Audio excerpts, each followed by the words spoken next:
Hi, I'm Graham from Castle Cameras, and you join me today in this gorgeous location to talk about some new secret cameras from Canon, although not so secret because obviously I'm telling you about them now. We've all come to know and love the EOS R system, the R, the RP, R5, R6, and now of course the R3, all amazing cameras, but you'll notice they've all got one thing in common: they're full frame. And we've been asked lots of times up until now, is there going to be an aps-c version? Well, yeah, in fact, there's two. We've got the EOS R10 and the EOS R7.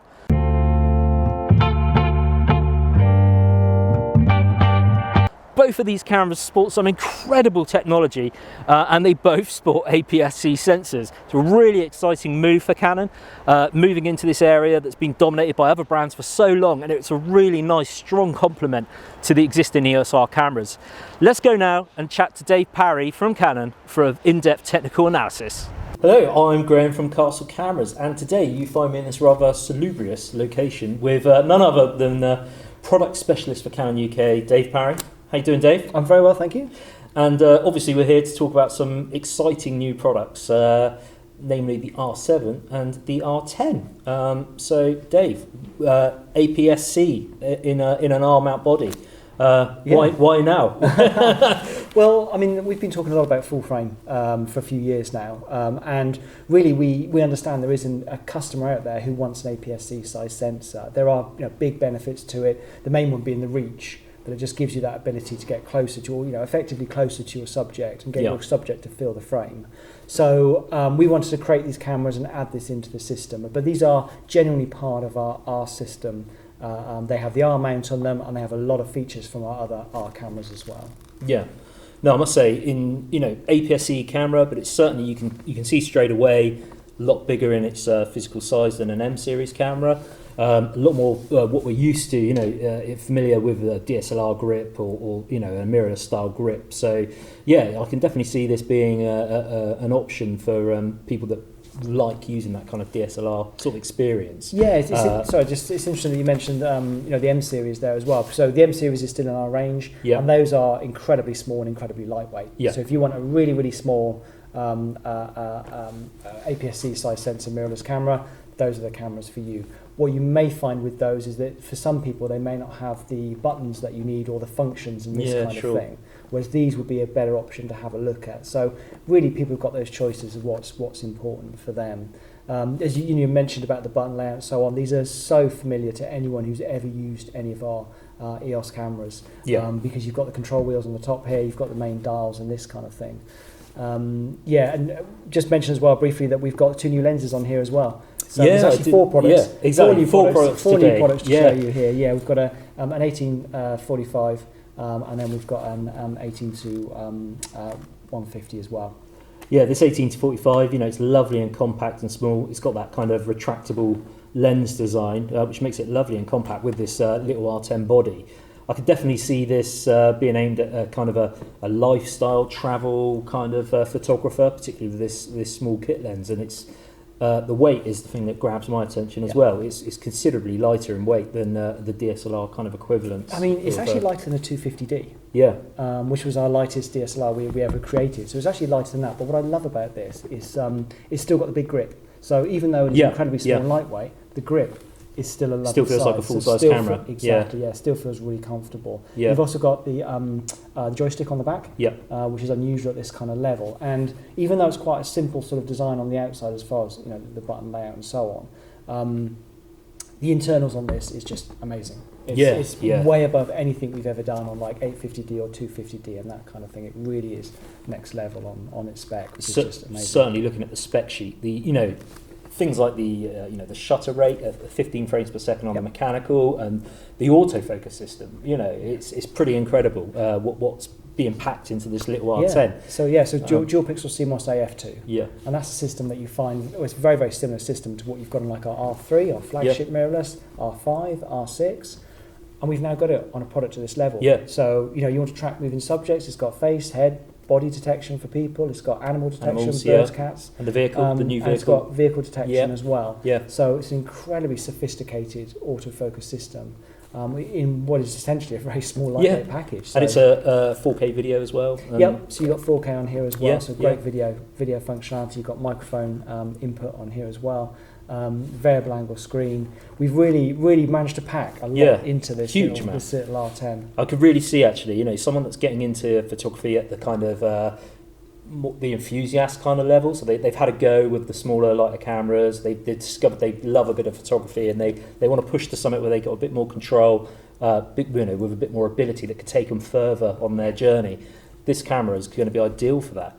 And then moving on from there, we've got this R7, which obviously it's been a long-awaited addition to the R range. I know the 7Ds were hugely popular sellers amongst our customers for the reasons you mentioned earlier, with the extra reach that the crop sensor gives you for shooting wildlife and sports. But to have that now in an R body is very exciting. So what are the real highlight features on the R7 above the R10? Wow, I mean, you've got a slightly larger body here, you've got slightly larger battery, so this takes the LP6NH battery, which is the same battery that goes in like R5, R6, I mean 5D, 6D, we could go on, all of our cameras, pretty much. And then this one takes the LP17, so this one does have the larger battery inside it. Yeah. Actually, that gives you a slightly larger grip as well, which does feel really nice. You've got dual card slots on this one, which you don't have on this one.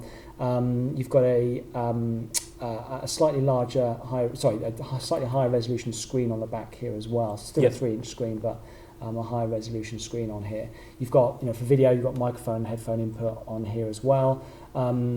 Actually, didn't mention, both of these cameras have the advanced accessory shoe on the top. Yes, which means you get the added functionality with flash guns and with audio interfaces, and that kind of thing.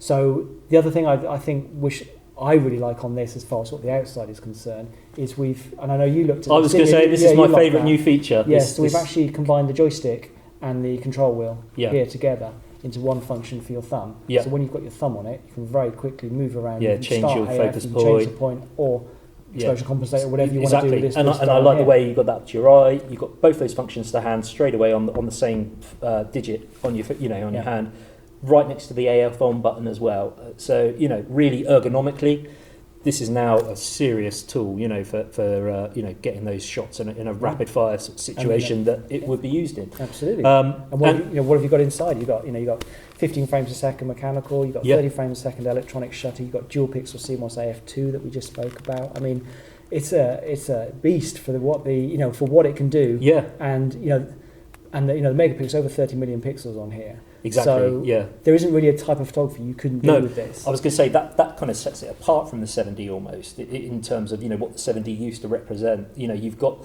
that kind of sports and wildlife aspect to it, but it goes beyond that. Now you've got that high resolution sensor as well. Yep. It really is a great all-round option. Absolutely. For any sort of photographer. I'm thinking this is advanced amateurs, enthusiasts, and even professionals. In that kind of sport wildlife environment. They may well look to this over say an R6 or something, for example. Or even a second body potentially. Yeah, exactly. If you've got an R5, you've got an R6, you wouldn't mind a second body there, something with a crop sensor inside it. This is the camera for you. The menu system is almost the same. It's very easy to use. And that lens, the new 18 to 150. I mean, with this R7, it makes for an interesting kit. Yeah, this is very similar to our 18-135 that we have in EFS. And this is an RFS, 18 to 150. Yeah. So we've now got EF, EFS, RF and RFS, and EFM for that matter as well. And there's a couple of others, but let's not go down there. But this is 18 to 150, so it gives you a fantastic range on a lens which is incredibly small. Yeah, absolutely. So the flange is a bit different, isn't it? The sort of design of That's it right, it's interesting. Different. The way this rear element comes out quite far off the back plate and puts it very close to the sensor surface. So that's quite interesting. So the R7, obviously its naming convention, it's designed at that sort of 7D sort of level. Yeah. It is, as I mentioned, it is much smaller and lightweight, but the functionality inside it is way above anything we've ever had on a 7 series before. So I'm really hoping that people are really enjoying it. This really is an aps-c sort of flagship product for Canon. And it's really interesting actually because up until this point, Canon haven't really been involved in this segment of the market so much. You know, obviously we've got a lot of other players in this market, Fujifilm, Sony, that they're making these cameras. They've done it for a while. But I really feel that you've brought something different to the table here. So, you know, these are very much Canon products. You know, they have that Canon kind of, you know, makeup to them. You know, so it really does bring a different aspect to that sort of segment of the market, I think. And yeah, it expands what the R system can do. So now you've got the choice of full frame or mirrorless. Absolutely. Sorry, full frame or crop sensor. Yeah. You have that choice in that market. Yeah. No, it's exciting times for Canon, and you know, it just, as you say, strengthens up the R system as a whole. You know, it's really starting to mature into a very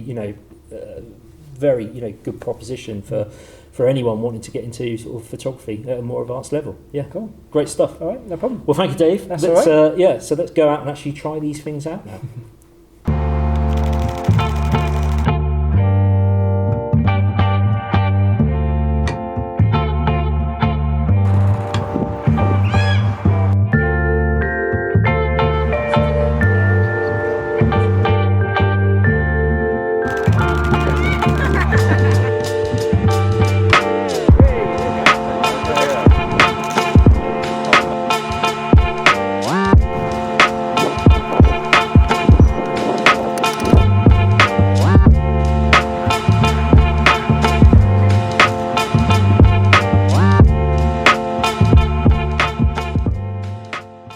So, really exciting news about both the R7 and the R10. We cannot wait to get them in store. Both are available to pre-order now.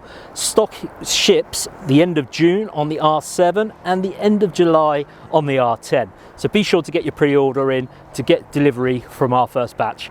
I've been Graham from Castle Cameras. Take care.